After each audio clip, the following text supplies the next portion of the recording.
Hi, everyone, and welcome back to That UFO Podcast. Really excited for this show. As always, my name is Andy. I'm that excited I forgot my own name. And I'm going to be previewing this weekend's upcoming and packed UAP Detection and Tracking Summit. Joining me on the show, I have two guests. First off, Reid Summers, host of the Emergent Podcast, Director of Strategy at the Human Institute, and he's the organiser of the event we're going to be speaking about, and a speaker on multiple panels throughout said weekend. Reid, welcome back to the podcast. Hey, Andy, good to see you. Thanks for having me back. Good to have you back on. That's now 3 appearances in about 3 months.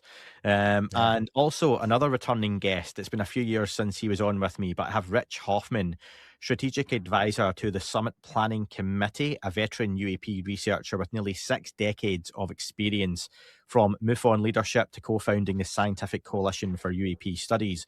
A senior systems engineer but analyst by trade, now retired.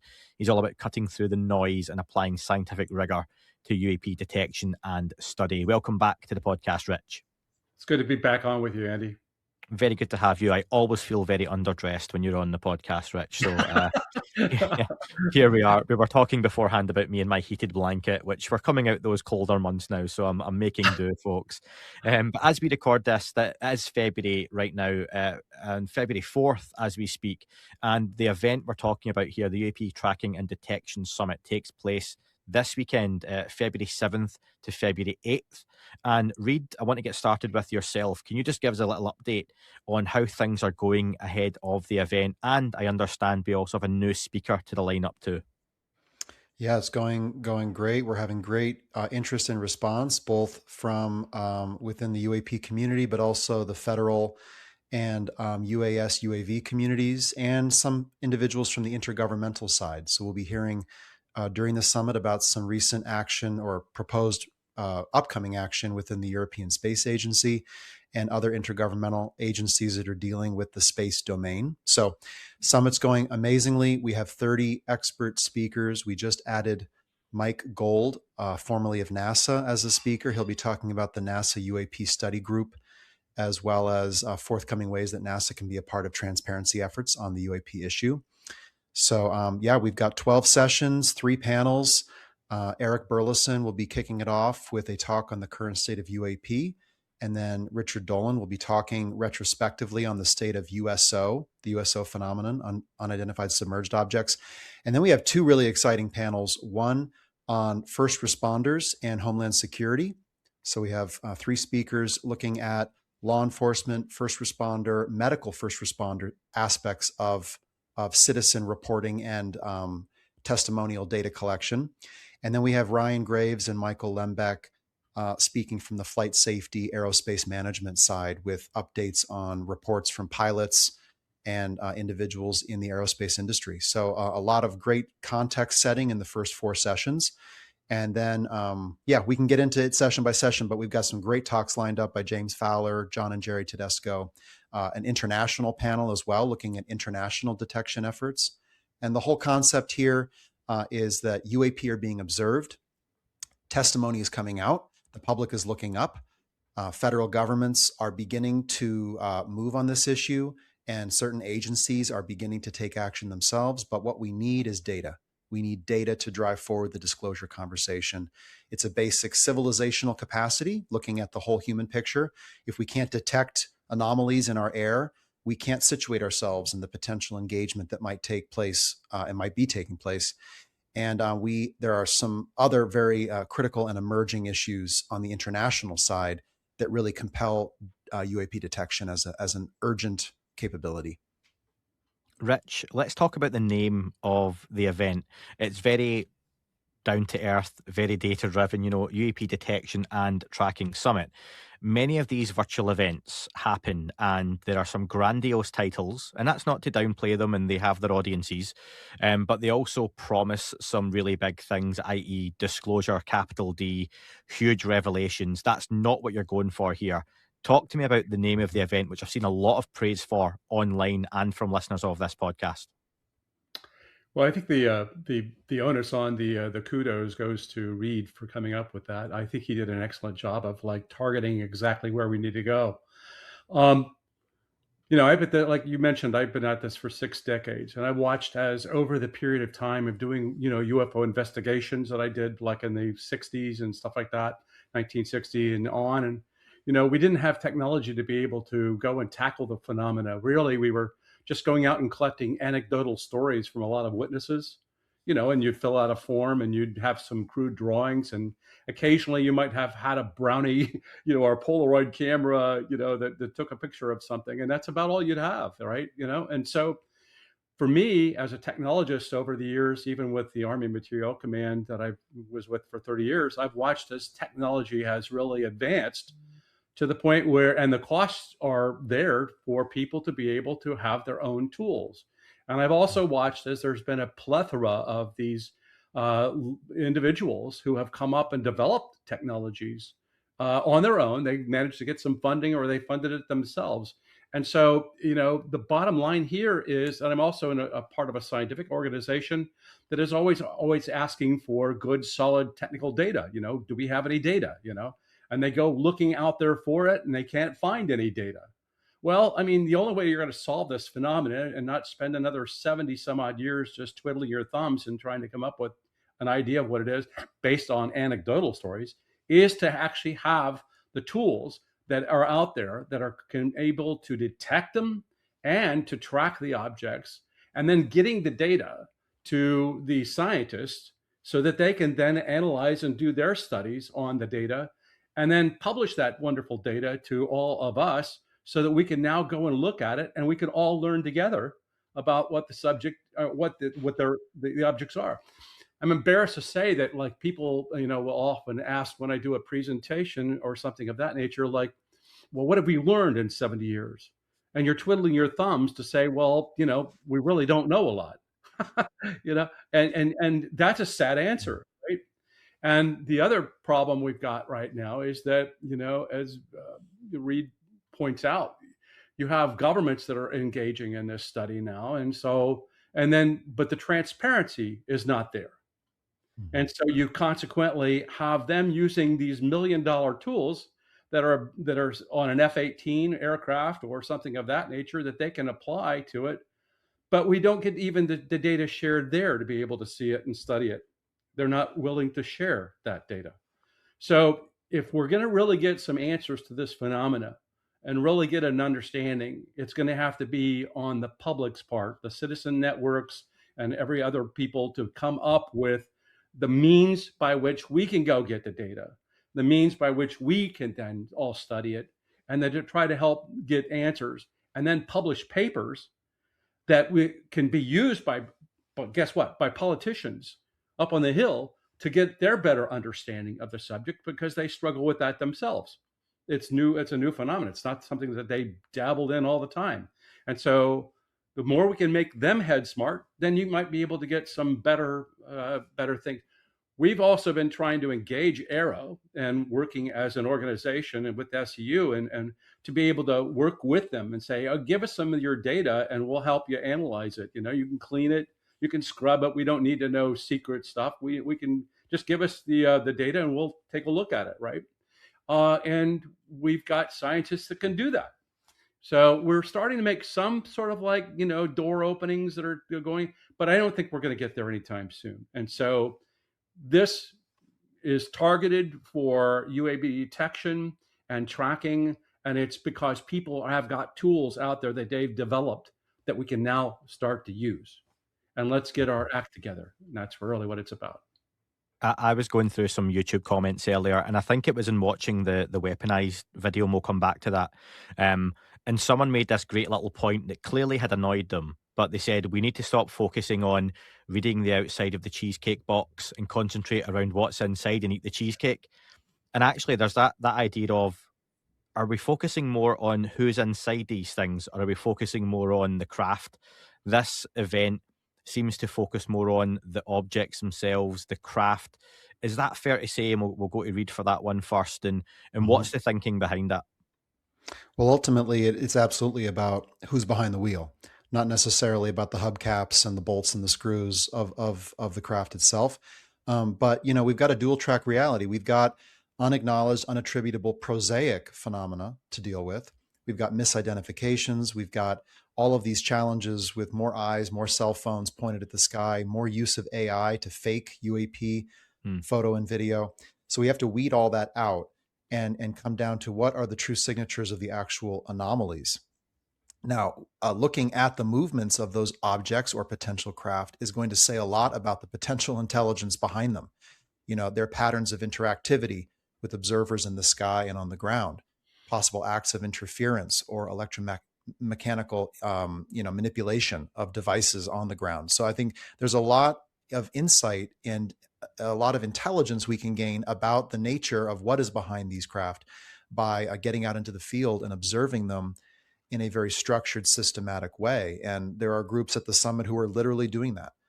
There are 10 known groups that I've identified as part of my journey into this, who are actively in the field now or soon to be, and are working on detecting UAP from the ground as observers, collecting data and publishing that publicly.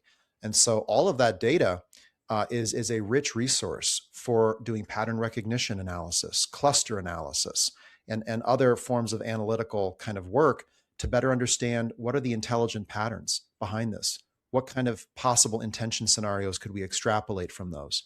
Ultimately, the promised land, as I see it, is getting enough data into the public of active real-time UAP detections, engaging the public, every eye, every camera as a potential sensor, and corroborating what that finds with what higher quality, higher fidelity sensors are able to detect, and then map that on top of the wealth of testimonial data that law enforcement and first responders are collecting, that citizen reporting groups like MUFON and NUFORC are collecting, as well as the hundreds of thousands of historic cases that have been logged by organizations like CUFOS, the Center for UFO Studies, and others. There are hundreds of thousands of data points regarding the phenomenon. Can we begin to stack and layer all of this data and use real-time detection to corroborate observations by witnesses, claims by government, allegations by whistleblowers, possible statements of disclosure by foreign governments, right? So at any time, anyone can say anything about the phenomenon. How do we corroborate the validity of those claims? Society needs its own capabilities to look up at the sky, generate an intelligence picture about what's up there. And we cannot wait upon the Department of War or the intelligence community of one national security state to do it for us, let alone for the whole international community. In my view, it really has to be an international civilian-led coalition, taking matters into our own hands. And like Rich, you've said, the technologies are here. They're accessible now, and they're already being used. So this is a kind of a moment of singularity on the issue where the federal government is moving on this issue to some extent. The public is interested and is looking up. The technologies are here. The international landscape is devolving. So collaborative bodies and frameworks are collapsing in front of our eyes. Those are the very, environments that would best tackle this issue. And here we have also at the same time UAP activity allegedly increasing, if not hockey sticking, in the last 3 to 4 years. So all of this is converging at this moment and creating an opportunity for us to really get into the field and trigger disclosure via credible data. And to expand on that, Rich, I'll come to you. Do you feel the need to discern who's in the craft as to what the craft might be? Or if I'm picking up Reed's point there, you can do both at the same time, and you may find the answer to one by investigating the other. Really, I'll say this much: it's much easier for scientists to be able to tackle the outside the craft or what the craft is than an inside of the craft. When we've done studies where we looked and tried to is there an intent behind these things? So, for example, like we did a study in SU. Actually, we've done several studies, and we published our papers up on our website. But we've looked at is there an intent behind their visitations to nuclear sites, nuclear storage facilities, nuclear weapons developments or detonations, and various other things. And we found out that there seemed to be, for a period of time, definitely that intent. Now that's looking at who is on the inside of the craft, but who also would have an interest in nuclear sites and nuclear development. And now you're talking about, well, our enemy might, So now you've got to say, well, how do I deduce, is that our enemy that's out there doing that, or is it an alien presence? Now, certainly where you throw in it can't be too easily thrown at the Russians or any other adversary, is the fact that the craft is able to go Mach 50 and not break apart into pieces, and defies laws of inertia and various other scientific laws that we know about. And so consequently, what you're dealing with is you're trying to take both to be able to figure out what it is. There seems to be a preoccupation with them looking and monitoring our ranges. For example, if you look at the Nimitz case, that was a range, that was an exercise. If you look at the Roosevelt case in 2014 and 15 with Ryan Graves, that was an exercise area where we're doing military kinds of exercise. So there seems to be also some sort of interest in that. So the more we can get better data, we can find out and see if there's an intent behind this. And then when you match that up with the fact that the performance of these things is way beyond anything that we've got, now what are you doing? You're putting the two of them together, and you're starting to see that there is a connection. And maybe it is clearly, you can rule out the fact that it's anybody from here, right? And the more we can disprove a hypothesis that's out there, the better we are, right? There's multiple hypotheses that are going on. And that's what science does. It tests those things. And so can I rule out some of these things? And one thing we haven't done over the years is we haven't ruled out a whole bunch of these, or we haven't proven a lot of these hypotheses we've got. So again, if science can help us to tackle that, then we can get, again, a better understanding. And wouldn't it be great if we had the clear understanding that this is an object that doesn't comply with anything in our time or whatever we've got here, that's going to be extremely validating to a lot of people who have been telling you over this, centuries that they've seen something, right? So I think that it's going to now help to focus a lot of the governments even toward activity and being involved in it. I do think that we ought to work for understanding, again, if there is somebody in the craft, and I'm just going to put it that way, because many of these things there's objects the size of a grapefruit, for God's sakes, that are performing like this. I don't believe that there's a being on the inside of it, but I think it's more like, a drone. Okay. Mm-hmm. Again, how do I understand where the interpretation of who's operating it and why they're doing what they're doing? So it's a balancing act between both. But our focus right now, at least on this summit, is what can we apply in the way of these current tools to help us to understand how the crafts maneuver, what they do. I always point out the fact that, most witnesses will tell you that they don't hear a sound when the object shoots off or goes away, right? Is that because it is making sound and it's below our human hearing level or above our human hearing level? And maybe if we had tools to detect that, we would be able to better answer and say that, yes, they're making sounds and this is where they're at, right? So again, it's getting that technical understanding that we need to be able to understand. Is there a field around the craft? Can we detect a field around the craft? What kind of ionization is going on in the atmosphere as a result of that? Those are all going to make us much smarter and being able to really provide the public with answers that we've not been able to do for a long time. And Rich, if I may just add, just because I think the stakes are high on this, Ryan Graves has come forward from Americans for Safe Aerospace talking about how UAP have buzzed commercial airliners. Like in one case, a 737 flying out of Johannesburg, UAP was observed 100 yards from the craft. That's well within the 500-foot safety bubble in civil aviation. I mean, others, James Fowler has talked about tetra-shaped craft flying in formation, feet from wingtip or tail tip of commercial airliners filled with people intercepting craft actively.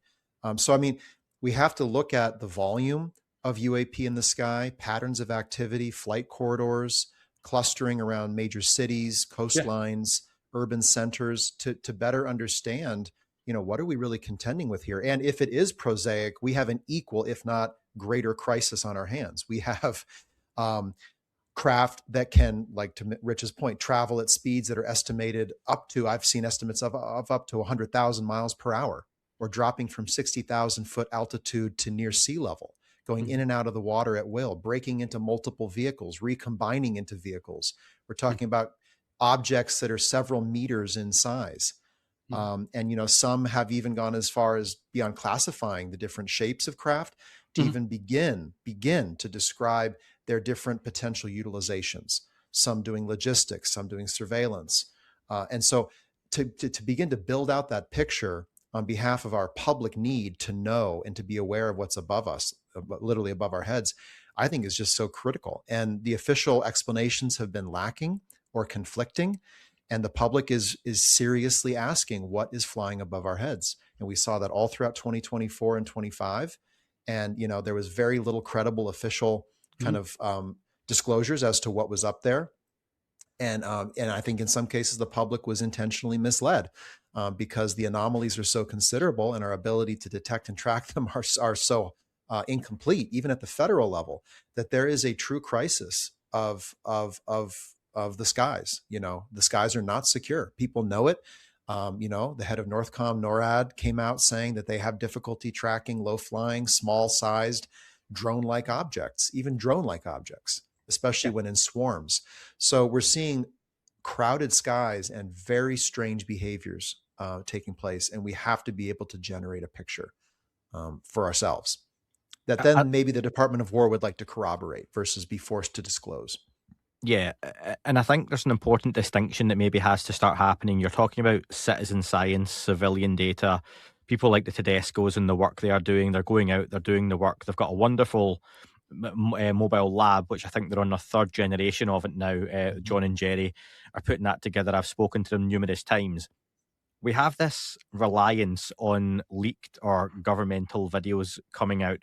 Just in the last week or so, we've got some examples. Even if I go back to the last hearing, I've said myself, and I've had loads of people agree with me, loads of people disagree. It's all fair opinion.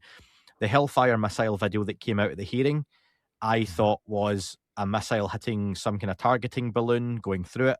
I don't see it's bouncing off a UAP. I think that's deliberately put in front of a congressman like Eric Burlison to disinform or confuse matters. That's just my opinion. Other folks share the same. Other folks think it's something non-human. Cool. We don't know. I do think, however, the latest video on weaponized looks pretty interesting. And for folks who haven't seen it, I'll try and put it up on the screen as we speak. You guys won't see it, but the listeners and viewers hopefully would. And it seems to show instantaneous acceleration on this video. It's something we often hear. We see a video leak and we're told, oh, before this happened, here's what happened, but we don't see it.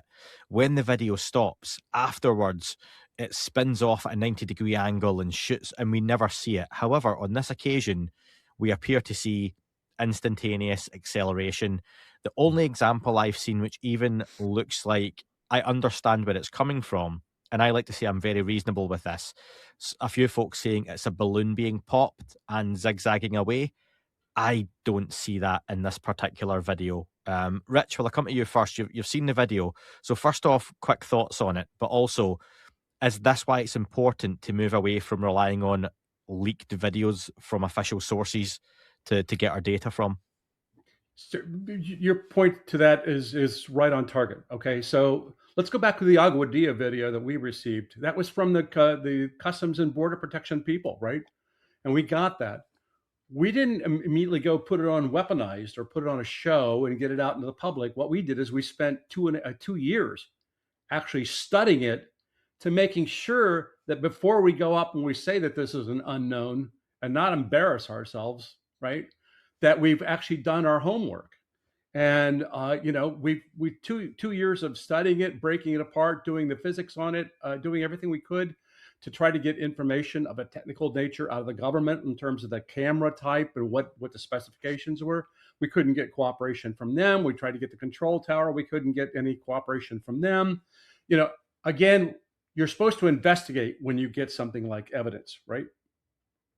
And that's not being done when you immediately go put this thing up on the air and you haven't published a paper, you haven't done this study and the due diligence to break it into all kinds of things, but you're going to now put it out there, allowing the public to then try to also make up their mind. And to your point, you know, that Hellfire missile that was aiming at that object, to me, that is nothing more than, like you said, it's a balloon. and it probably struck some sort of a payload that was on the bottom of it, which are the pieces that are falling off. And it was a little bit deflected, but the AIM missile themselves, a lot of people have speculated and thought that the AIM missile was going to cause it to explode or something of that nature. No, AIM missiles also have the capability of having these little prongs that pop out, and it can shred something. And it's used to be able to shred into tanks many times. Anyway, so the fact that you've got the MQ-9 Reaper that's actually filming this thing, and there's another MQ-9 that's out there that's actually shooting the Hellfire missile at an object is nothing. I mean, that would look weird because we're not used to seeing it, but it's nothing that proves that it's alien at all, or in my view. Same thing with this one, for example. Now it was just released again by Weaponize. Here's this like wonderful video.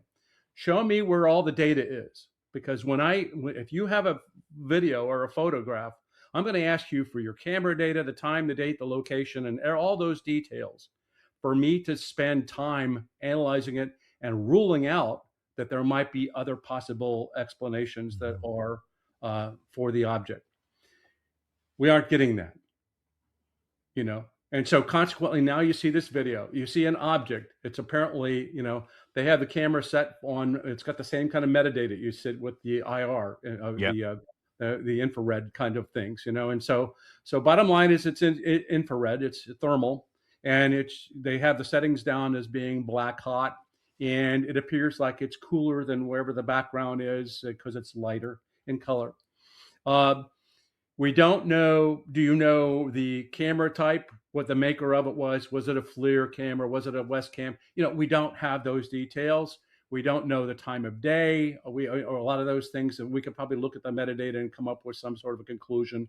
We'd have to know if there was a GPS location, the time of day, and the targeting. What was the lighting like during the day? What was all the details about where this thing was, right? And we don't have any of that in looking at a video. But now it's out there, and you're going to have people like, again, I'm going to use like politicians will take that and air at a hearing, and it's now out in the public world, and they're wanting to promote it as being something unexplainable when they should have had their homework done on it first and then made that decision so that they're not embarrassed. And that's happened repeatedly. Okay. So I struggle with this. To me, it's like I have yet to investigate that. I'm looking for the information on that video so that I can do my due diligence and homework and actually study it and come up with a scientific conclusion about it. Does that help, Andy? Yeah, absolutely. Do you want to come in on that, Reed, at all? Yeah. It's a tricky position that we're in. I mean, you can't ask the DoD to give us camera specs, right? They're just not going to prefer that information. So we're left looking at the pixels on the video and pixel peeping and figuring out what's what from that. It's also very inhibitory toward engaging the scientific community. The scientific community needs reproducibility, falsifiability. They need all of what Rich just said. Now, no national security state is going to offer up that information to the civilian international scientific community. So that's why I feel, as the summit is going to argue, that international coalition of civilian scientists, researchers, investigators, and the engaged global public have to be able to get out there, get our own detections with all of that data available and publicly available as well. And so that it can be inspected by scientists and move into the scientific domain, because the scientists are the knowledge makers, right? They establish what is known, and then based upon what is known, everything else can proceed. But but by just dead dropping, a DoD video, it's very difficult to support those engines, that virtuous cycle, right? In some ways it could be inhibitory. The public could become numbed to seeing this kind of footage. No one can say if it's real or not. You shrug your shoulders, you flick your feet, and the next thing you see is a cell phone footage of a UAP that's completely manufactured. And we are seconds away from midnight on AI basically making moot any videographic or photographic evidence of UAP. If we cannot validate and characterize the technologies, their calibration standards, all of the environmental data, that would have to come with it. So to create, again, scientifically valid data. So to get this whole process moving, outside of the national security apparatus and the longstanding control that it has probably attempted to employ upon the population to restrict and corral the conversation and keep it from making groundbreaking discoveries that can really break out into society. We have to get all of that moving outside the bounds of that space, in my view. Let me also inject another point here. And this is something I experienced. I was the state director for MUFON as far as UFO investigations that happened in Mississippi and where I live here in Alabama. And many times what you have is a situation where, the witness will see something and you come up with a conclusion that basically debunks that, and you've identified that it's something prosaic, right? Many of those witnesses refuse to accept the fact that it was prosaic, and it'll always be a UFO. And one of the things we've also seen is when we do get any of these things put up on the internet, you have a lot of gullible people who will necessarily just buy into anything that's on the internet and accept that that's a real UFO. In fact, they use it in their any way that they can as being an example of a UFO, when there was a prosaic explanation for it that nobody's hearing about. Mm. And so the general public, and we've lost a lot of critical thinking skills, by the way, in our population, and we just accept pretty much anything anymore. And so now you've got a problem. You have a problem in the sense that will always be a UFO. And they're not hearing your counter argument, and they're not even accepting it. And so what have we done to our culture in terms of the buy-in of this fake notion of reality that we see? And that's a danger. And that's why we keep coming back and saying, no, you need to do your homework on this thing first and really truly investigate it, and then come up to your conclusion and help to also put out the fact that this is a legitimate UFO, because the public just doesn't know where to go. Many scientists and politicians have no idea. What book do I read? Where do I go? Where do I get the real answer? Where do I get the facts? And there's so many things that are out there that are just conspiracy theory, or you name it, are all over the board. And so they get incorrect facts. And I even watch as legitimately good cases from the past that are now being retold have got facts that were not ever in the initial case that are now being shared, and it's becoming a part of a mythology that's being created. Yeah. And you watch the mythology evolve, and it's like, now what? I mean, the object didn't even do that, and yet it did, according to everybody out there. So we need to get our act together, and hopefully this kind of a summit that we're doing in terms of getting legitimate data, getting it published, getting it studied the proper way, can definitely help to give a trust and an understanding of the phenomena from a trustful source, right? Yeah, that AI conversation, sorry, Reid, is a big one, probably for another day, and different shows around it, because even I'm seeing on Facebook and X and other platforms, nothing to do with UAP, really basic videos, and folks immediately, oh, that's AI. Yeah. And you're like, well, it's not. It could be someone's cat they've just got, and oh, that's AI. No, it's really not. It's oh yeah, but it looks AI. So people are now seeing a video and instantly that looks AI. Yes. And it's this blanket statement that means nothing, because what does AI look like? I think even last year, and you can still spot a lot of AI now with like people having 6 fingers when they should have 5, and someone's eye color changing as someone moves through, and there was easy spots, but it's gotten so good so quickly. The blanket response now, we've gone from, I think in UFOs, the misidentifications for a couple of years, it's a drone, is now immediately, oh, that's AI. So we're even past it's a drone now to this AI argument. And again, that's why I think it's so important. Reid, did you want to come back in there before I ask the next question? I think what Rich was saying and what you just shared, Andy, reveals a big part of the solution and the big risk factor in all of this. Yeah. I mean, it's getting to the point where you won't be able to tell if it's AI. It won't look AI, right? And so we're in this full-scale reality collapse due to all of this deep faking of what might be actually taking place. And again, the opportunity to misinform and mislead the public is just phenomenal at this moment. So, to that point, and to prevent the re-stigmatizing of the topic and the refringing of the topic by allowing the public to aggregate around low provenance media and essentially believe in it, carte blanche, and then finger pointing. Look at that crowd. Look at those believers over there, right? And again, it's just a perfect tool to refringe the phenomenon in society. I think the solution, and Rich, you were speaking right to it, and this is really what the summit is driving at, is to begin to characterize the detectable signatures of UAP on a scientific and technical basis. What do we actually know about the signature of a UAP? And what would be technically required to detect it? Can we standardize that kind of like threshold of technology?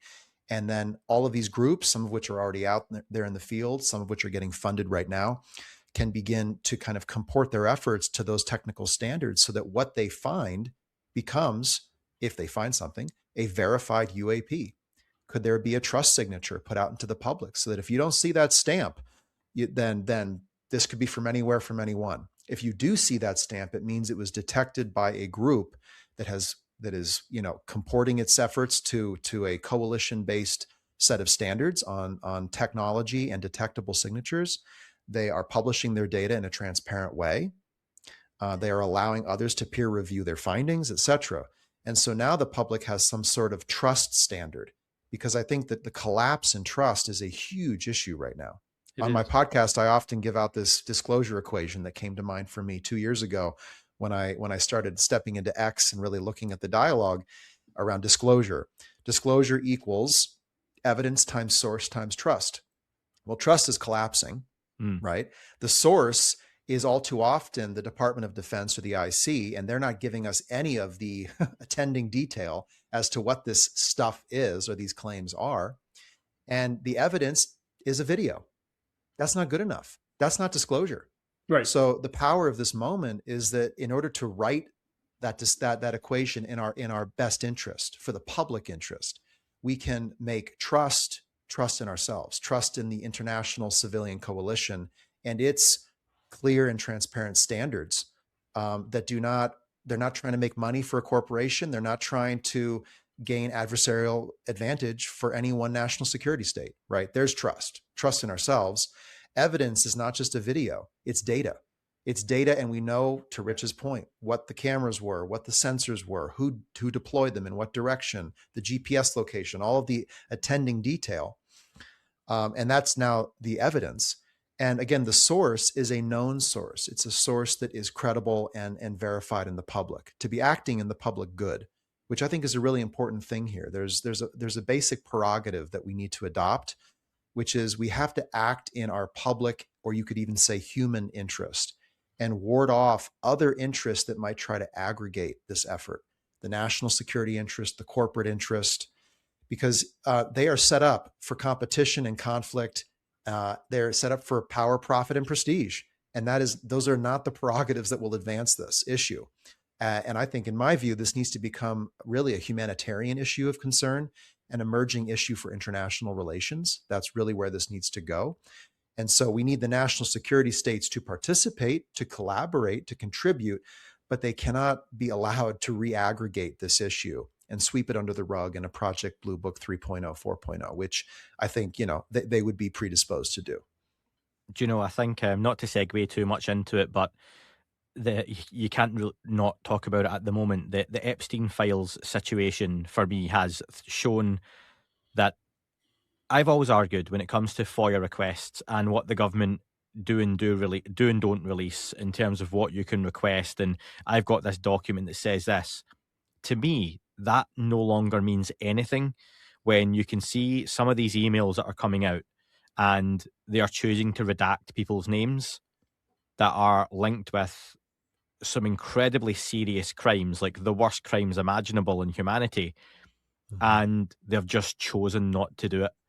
And I've argued for a long time with people that just because you FOIA request something and you're given a document, or you're told this, or no, we don't have access to that, you will be given what they want you to have. And if they don't want to give you it, you won't get it. And if that includes the provenance of a video, the correct data, you're just going to be lied to.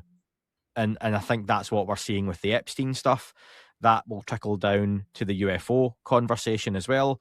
The powers that be, I don't think anymore. I don't think most people trusted them anyway. And I know that's a huge blanket statement, the powers that be. I hate saying the government. The government is a massive organization of tens of thousands of people and whatnot, if we're just talking about the US government. But the whole Epstein thing showing you can't go off of that. And again, to bring it back to citizen science, the Tedesco's, Project Hestalin. I've interviewed Fred in that from Project Hestalin as well. These small organizations are perhaps what we need to bring that public really slowly back on side. Because you're right, Reed, this whole rebuilding of trust, I don't even know if you can rebuild the public's trust. You perhaps have to reframe what trust is. And maybe you have to go above and beyond delivering new standards of data and evidence, especially in a subject that's been so difficult to present to a public at large anyway. You're going to have to do something pretty spectacular, i.e., capture the next Phoenix Lights event on new sensors, new equipment, 4K cameras, 8K cameras, night vision. You have the Tedesco's underneath a craft, literally summoning it down with someone else's dog whistle technology at the side. It's going to take that kind of Ghostbusters all putting the proton packs together to kind of accomplish a common goal with this. And I don't envy one trying to do it, but I respect everyone who is. And I wonder on that, just with this whole summit, we're talking about the science and the data. But when you look at an Eric Burlison, a sitting congressman who's part of this event, he's someone who in the last couple of years has probably embodied, and I know I've just spoke about the government, but if I take things at face value, someone coming into this topic pretty fresh, they've no background, they weren't an experiencer when they were 16, as far as we know. He never had a long-standing vested interest in companies who may or may not have been reverse engineering technology, nothing like that. He's come into it and went, I'll get into this UFO thing, I'll start investigating. He's been to see the Nazca mummies. He's hired David Grush on his staff. He's worked with Luna, with Burchett, with Ogles, with all these other representatives. And he seems to be across the topic. He's got his fingers in many pies, but he's not quite sure which one to go with yet. Because just on a podcast a couple of days ago, he commented about famously a few years back, Ross Coulthart mentioned a huge craft that had landed or been buried that he knew the location of that had to be built over because it was so big it couldn't be moved. Speculation ran riot online as to the location of that craft. Eric Burlison's come out a few days ago and said he knows the location of that craft. How does that sit? And maybe we'll start with Rich on this one. When you're so fervent around science and data, and then you hear something as incredible as that sort of statement, do you know what? Actually, we have a craft somewhere that's been built over outside of the United States, it sounds like. People say South Korea, some folks say Australia. I'm not entirely sure. How do you sit with that kind of statement? And looking at a Burlison, does the summit like this allow for that speculation and rumor still to come in to an extent? So we struggle with that all the time. If you're science minded, you're going to ask for like data. You're going to ask for the evidence to back up a claim, right? I mean, you got to understand. In my 6 decades, I've had people making all kinds of claims walking up to me. All right, I mean, claims after claim after claim, and I keep coming back to the fact that if I can't have any evidence that backs it up, it's just a claim. I just go with it. Okay, fine. That's what you believe and everything else. And I've had to struggle with that all the time. It's like, a good example might be the fact that there was a lot of people that were believing that UFOs were abducting ships and everything else in the Bermuda Triangle. Do I have any evidence to that? No, I've got a lot of accidents that have happened and various other things, but do I have any proof that the UFOs are taking like the Flight 19 or whatever like that? No. Do I have proof that UFOs have any connection to the Bermuda Triangle or whatever like that? Again, it's claim, and you have to have some sort of a method of study to prove that that's actually the case. And we find wrecked ships all the time, and that we're allegedly being abducted, if you would, by whatever it was. And so here's a politician David Grush making a claim, lots of claims. Do I have anything that backs up what he's saying about the reverse engineering? First off, I trust him. Okay. But Yep. again, I'm looking at in order for evidence or something that substantiates that, and I don't see that. And so we can all speculate, and I've seen so many people speculate about, like, all different kinds of things, and it's all over the board. And I just try to, like, stay in my lane, show me some data, show me some evidence, show me something, and that's where I'm at. Um, anyway, until I see something phenomenal that actually shows that that's the case, that there was a large craft and I got a location and maybe somebody videoed it or photographed it or whatever like that, then that's where I'm going to be. And let me come back for a second. When we did the Nimitz case, right? The Nimitz case had eyeballs on the crafts. It had the Spy 1 radar on the craft. It was multimodal kinds of sensors and eyeballs and everything else that saw that object. When we take a look at that one in Syria that just came out, do we know, first off, what was the filming thing? Was it an MQ-9 Reaper? Yeah. Okay, if it was an MQ-9 Reaper, great. But again, do we have any other sensor data?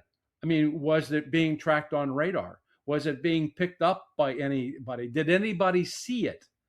And until you have that other multimodal kinds of things, it's just a one-off. And you're dealing with that. And we've already talked about the fact that videos just don't work. Photos don't work. It's not getting us. We have, if you look at the MUFON database, there's like probably several 100,000 by now cases, and a lot of them had videos and photos in them. Have they made any difference? Have they been studied? And do we know really that there's any proof there? The answer is no. And so my point to you is we can't continue to do this. We have to actually study it and actually get some more data. And it's going to be from multimodal. I want to know that there's radar data. You mentioned about the fact that these things come close to aircraft. I talked with a pilot that was flying in a Cessna outside of New Orleans area that was up near Stennis in Mississippi. And a 4-foot in diameter disc-shaped object with no anything else was underneath his wing,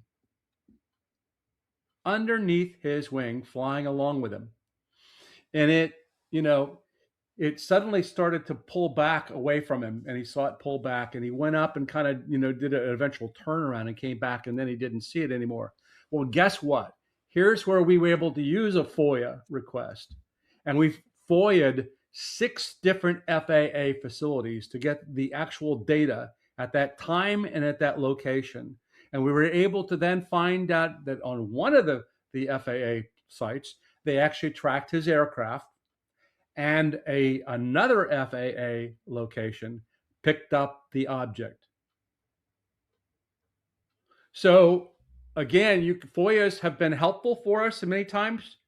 And at the same time, and the government has come forward with data that helped us to be able to do this. But there's many of those things that get shut off by the administrations, and suddenly you can't get the FAA data because the FAA doesn't want to cooperate, and there you go. But you need to have more than one sensor, and that's going to help you to make your case and build the trust. Okay? Yeah. Reed, can we fly through some listener questions for both of you first before we wrap up and let folks know how they can get in touch? I appreciate your time for both of you. So first off, we'll go to Kimberly, and it goes a little bit more speculative, which I like to start off with. Do any of the panel believe any of Tesla's designs that were stolen and incorporated into the physics of today were used to call or destroy UAP? Well, let me like kind of kick off that and touch on the last question, which was, okay, a giant buried UFO. Is there room for that at this summit and so forth? I think testimony is really important. This is, you could call it pre-data, you could call it evidence and indications, etc. I mean, the basic premise of the summit, if I may just kind of reflect on that briefly, is the summit is going to be an annual convening with a different annual theme. And the theme is basically chosen as the key issue that can be advanced singly and specifically to move the discourse forward. Detection and tracking was identified because that is literally what we need to do and can do to advance this beyond speculation into more firm territory. And so as we move into this issue, there will be other topics that can be discussed and advanced, such as policy and international coordination. That's another big issue on the UAP front. So there'll be room for other topics. There is room for testimony, of course. Testimony underlays the whole process, in my view. Detection remains, in my view, ground zero for data generation, because if you can detect, you can potentially track. If you can track, you can do pattern recognition and identify clustering. If you can do that, then you can identify literal geographic hotspots, and you can get the detection capabilities into that location right there. Multiple groups, multiple modes of detection.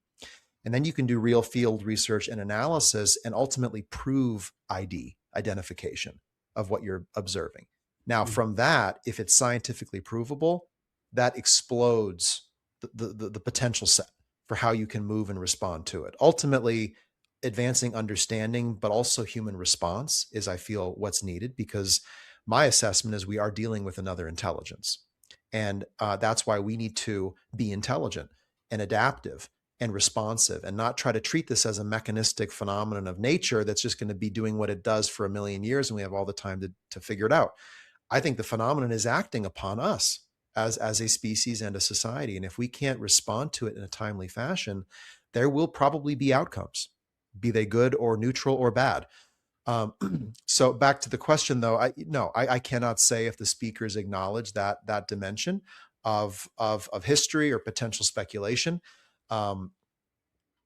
So I really have no answer to that question. It's really not the focus of the summit. But again, I mean, the summit is not ruling out other important fields of inquiry. It's not being exclusive in its right to the scientific process, or no, it's trying to it's trying to get the football down the field 1 yard at a time with the specific play that's going to really get us past third down into a new first down. Question for Rich from Dave. He asks, Rich, I watched a couple of long interviews with you a while ago about your excellent and painstaking analysis of the Angea UFO of Costa Rica, and I found this demonstrated pretty conclusively it was anomalous craft. So what did Rich make of Arrow's analysis of the footage, which I found deeply unconvincing, amateurish, and focusing on trying to discredit the footage? Well, I kind of agree with Dave on that. We've been trying to reach out to Arrow. We actually confronted Arrow and said, "Can you provide us your data and your methods to be able to do your analysis?" We are still waiting on that. Once we get something that we can actually deal with, we'll try to rebut their case. But I mean, quite frankly, we don't agree that this is two sky lanterns that they came up with. And we don't have, going back to the trust you mentioned, we don't trust. If you can't have a conversation with how people came up with that and what data that they looked at, then I don't trust it. Mm-hmm. And we're in the same position as an organization with SCU. So we spent 2 years looking at individual frames and going down to pixel level. Did they do the same? Or did they just go out and look and find, what are the possibilities by doing a search out there and saying, well, there's actually been speculation that it's sky lanterns, and let's do that. The wind speeds that they mentioned, I think we disagreed with at the altitude. We did some sounding data, and we had that. And we also don't agree with a number of other aspects of it. For example, the fact that they were trying to say that that if you have a background, that the object could potentially disappear with the background, and so they mentioned a type of like phenomena that the thermal cameras can have where they can do that. I think it's called crossover effect or something like that. But you don't see the crossover effect being impacted by the water in the background or any other things when you see that going on. So why would that be the case? It's also, we saw where it appeared to go behind a telephone pole, and they don't even deal with that. They want to put this at a very similar thing that Mick West did, where it's like they go to the end of the line of sight, and that's where the object was. The object could have been anywhere along that trajectory from the aircraft to wherever it was. And that will make a distinct difference in the path that it moves. And so They want to make it into being two lanterns. There are a lot of like effects that you have with cameras that can make it look like it's two objects or something of that nature. We looked at whether that was a reflection or whether it was individually different. It had a different signature. I'm just telling you that we're still having a conversation with them about it. And they did some modeling to be able to try to come up with their conclusion that it was just moving along with the wind at a normal speed. And we're saying, no, it doesn't match even with the testimony. We asked them about, did you happen to look and check on the radar data that we actually was able to get and see that there were like 50 hits of that object just prior to when it moved towards the island? And they didn't even have that. They didn't even know about it. So did you talk to pilots? No, they didn't talk to any pilots. We did.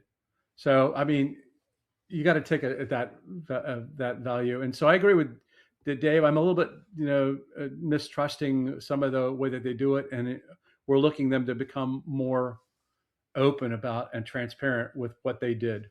And then I would feel better about it. But could it be lanterns? Sure, it could. But we even in our paper at the end, we said we don't know what they are. It doesn't match balloons. It doesn't match this. We just don't know how to explain it. And ultimately, that's where we still remain, that it's an unknown.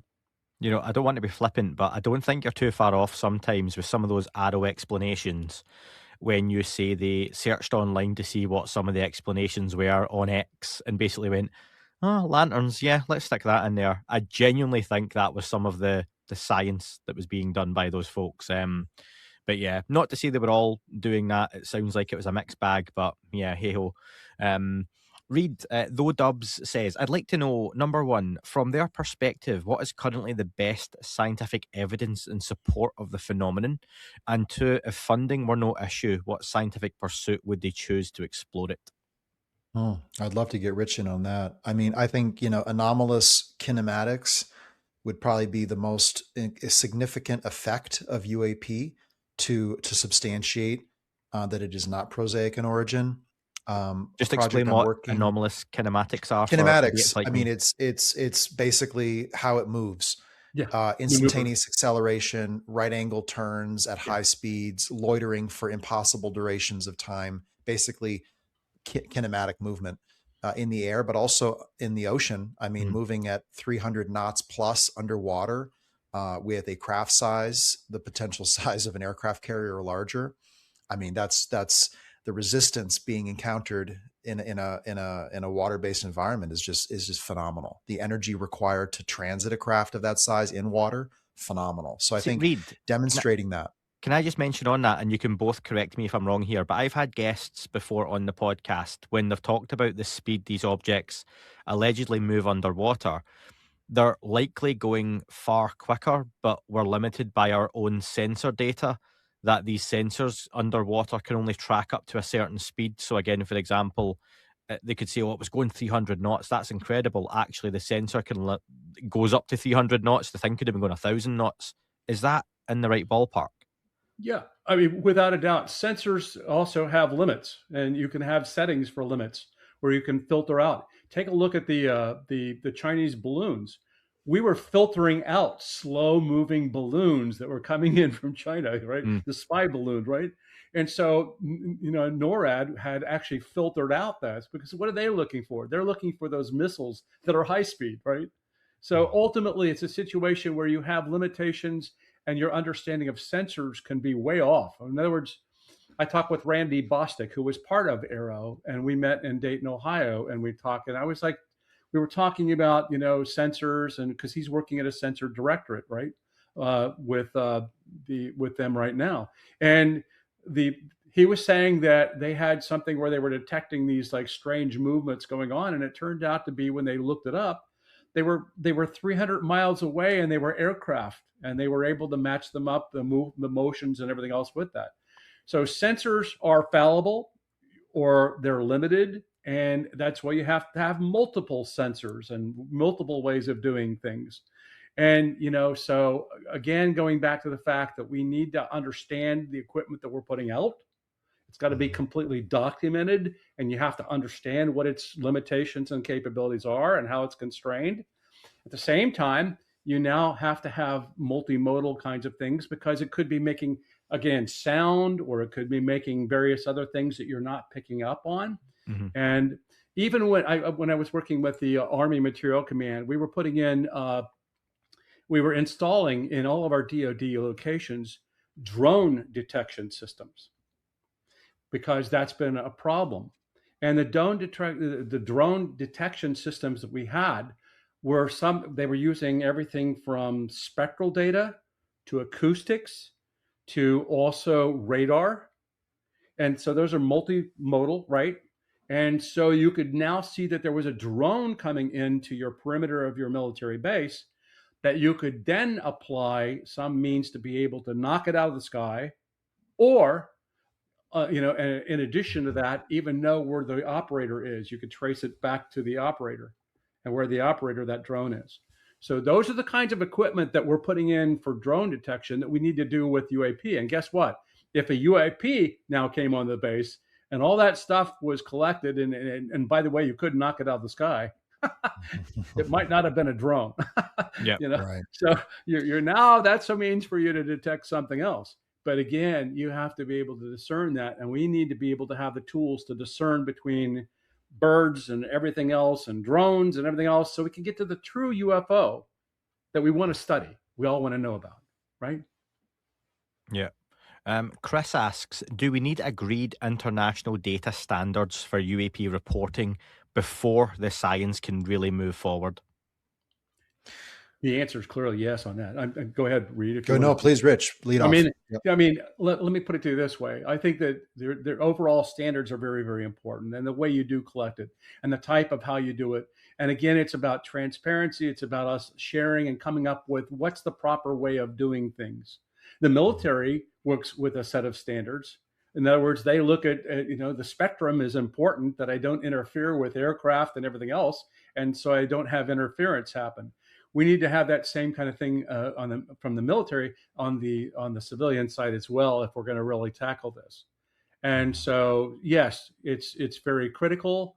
We need to be able to have cooperation. It is a global phenomenon, so we need to have global cooperation in that, which is what we're trying to do with the summit, making it a global discussion, right? And let's all get our act together so we can come up with some sort of an understanding of what it is we're all dealing with.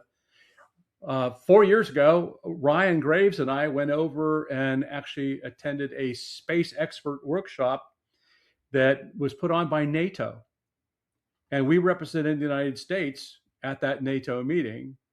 And we talked about the fact that, hey, look, you different countries out there in NATO, you need to be helping to share data with us, and we need to be cooperating on the subject, because it has to do with the fact that this is a multi-domain phenomena. It's in space, it's in water, and it's on, it's in the air, right?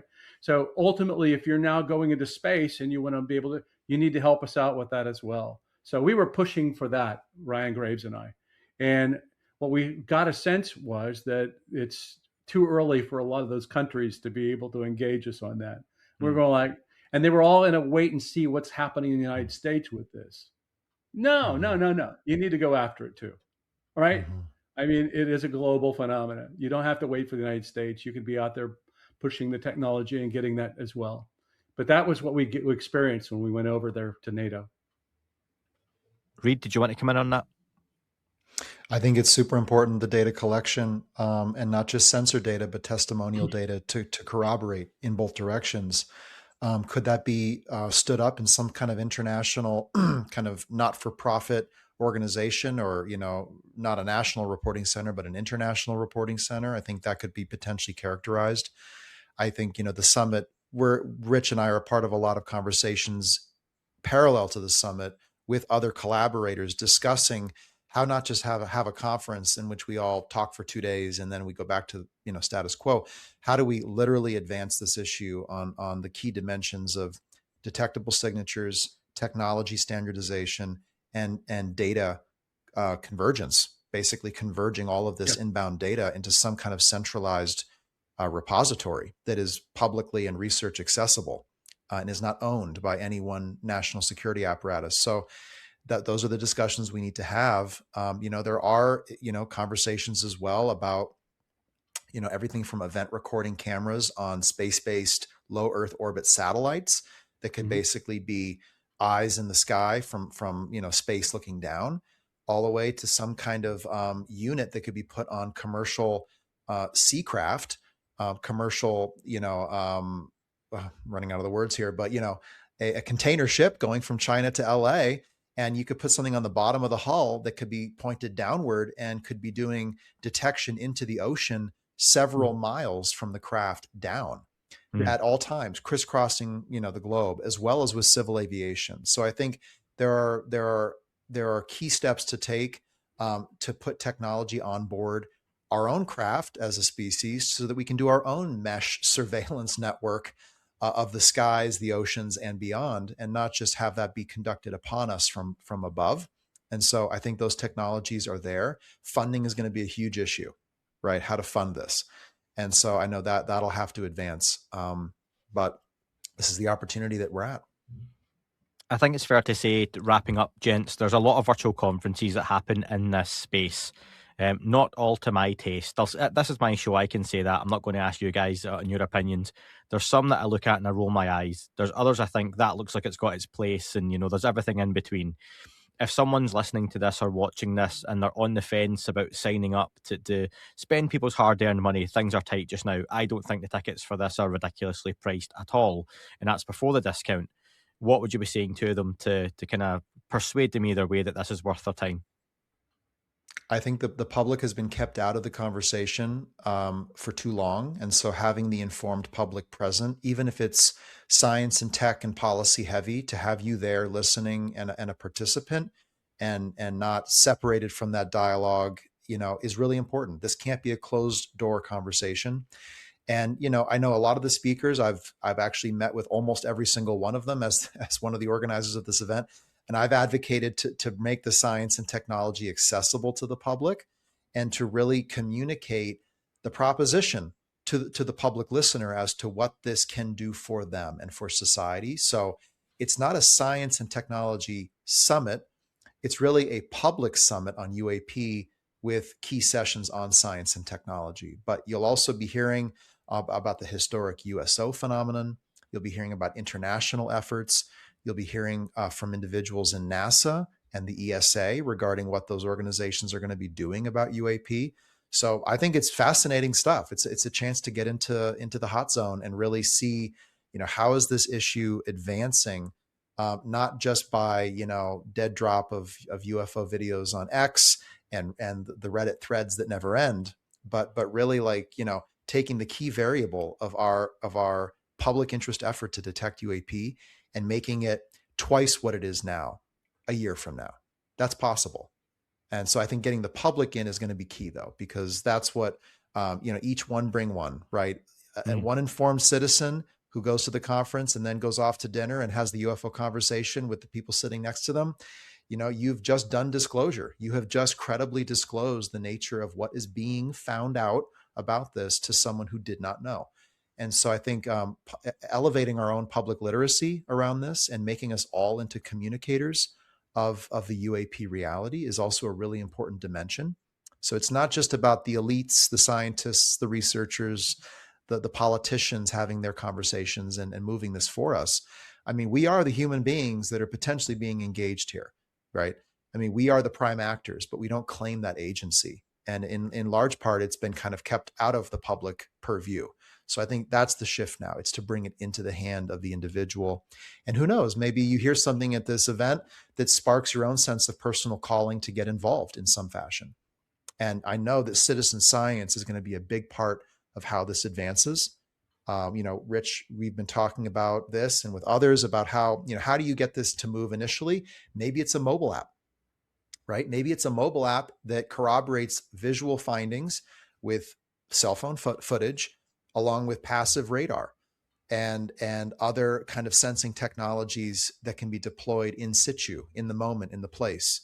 And maybe that's what creates the incontrovertible finding that really moves the needle. So the people need to be involved. And Rich, do you want to come in with a final word on that? No, I think he pretty much summarized exactly where I'm at. I think that, too long we've been sitting on the sidelines looking at just, again, collecting witness data that they put up into some sort of reporting tool that, by the way, then the data gets looked at or assigned to somebody, and then eventually they get around to talking about a past event. We need to be in the real-time space with something, and not in a passive nature, having people talk about, well, I saw something a month ago or whatever like that. No. If you're really going to truly study this, you need to have something that's actually out detecting it, tracking it, collecting data, and data is one thing, but it becomes information when you attach context to the data, right? Mm-hmm. So that's where that human part comes in, because they can add that context to many times the data that you have, right?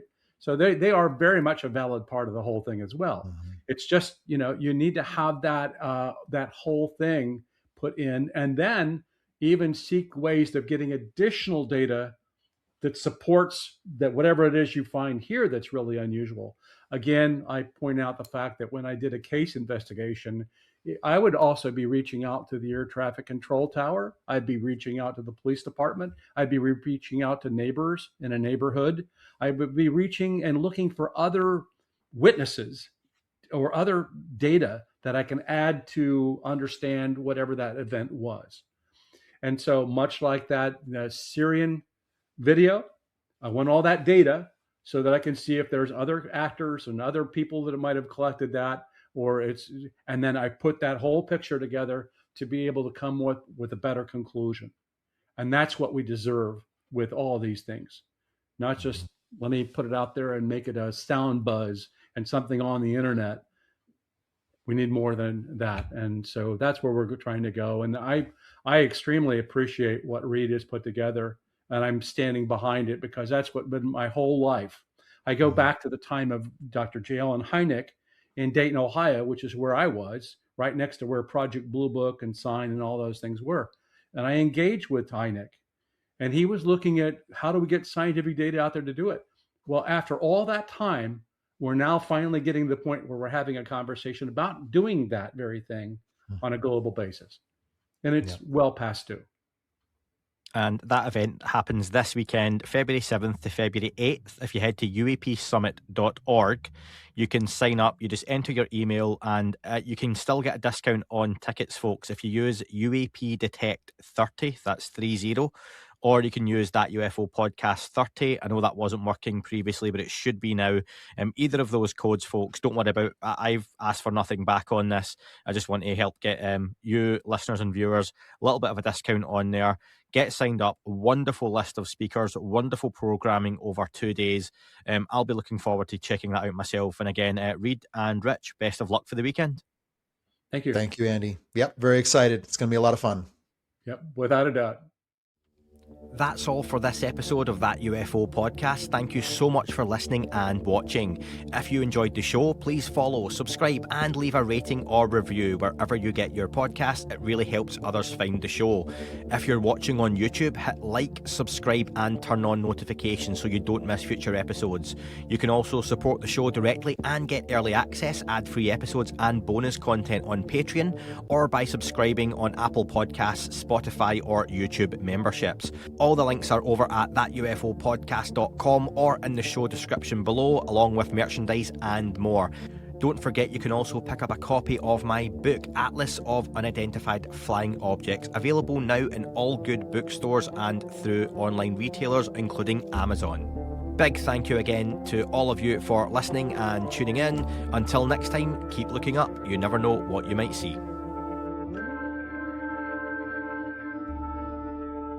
It wasn't a tic-tac and not quite a saucer, more like a hubcap designed by Chaucer, a little baroque and quite steampunk, like Alice was playing bass for the Parliament of Folk. The little fucker hovered right outside of my window, and when I shoved out the screen, he made it an issue.